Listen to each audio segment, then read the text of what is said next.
La parole est à Madame Soumia Bouroua pour le groupe GDR. Merci Madame la Présidente, Madame la Première ministre ou Monsieur le ministre de la Santé.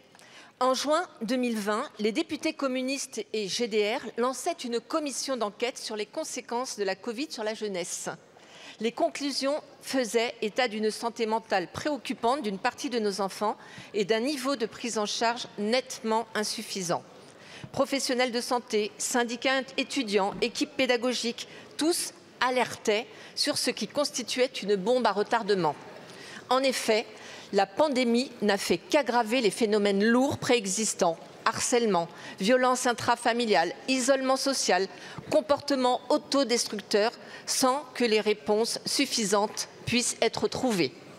43% des étudiants sont en détresse psychologique, mais faute de moyens, faute de personnel, dans les établissements d'enseignement supérieur, ils ne vont pas consulter. Chez les plus petits, la situation n'est guère mieux, avec 13% des enfants de primaire présentant au moins un trouble de santé mentale. En 10 ans, le nombre de pédopsychiatres a diminué de plus d'un tiers alors que les besoins n'ont jamais été aussi grands. Ces fragilités psychologiques et les comportements autodestructeurs amènent parfois aux violences, quelquefois chez de très jeunes individus. La répression ne peut constituer l'unique réponse à des comportements et des souffrances qui ne trouvent pas de remède, faute de porte à pousser, faute d'accompagnement professionnel.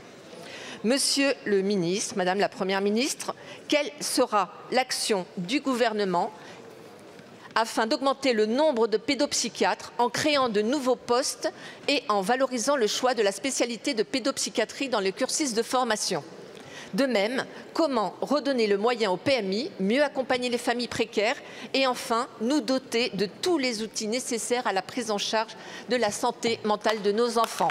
Je vous remercie. Je vous remercie. La parole est à Monsieur François Braun, ministre de la Santé et de la Prévention. Merci Madame la Présidente, Mesdames et Messieurs les députés, Madame la députée Bouroua.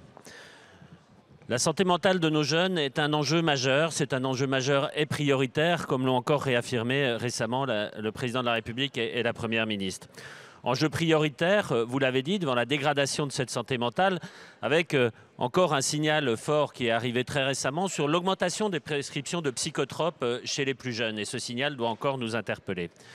Enjeu majeur, vous l'avez dit, la pédopsychiatrie est une spécialité sinistrée par des décennies de gestion aveugle de nos effectifs médicaux.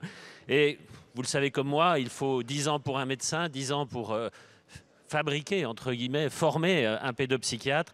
Et c'est bien aujourd'hui sur l'ensemble des professionnels de santé, de la santé mentale que nous devons nous appuyer. Alors, beaucoup est fait, beaucoup va continuer à être fait et renforcé.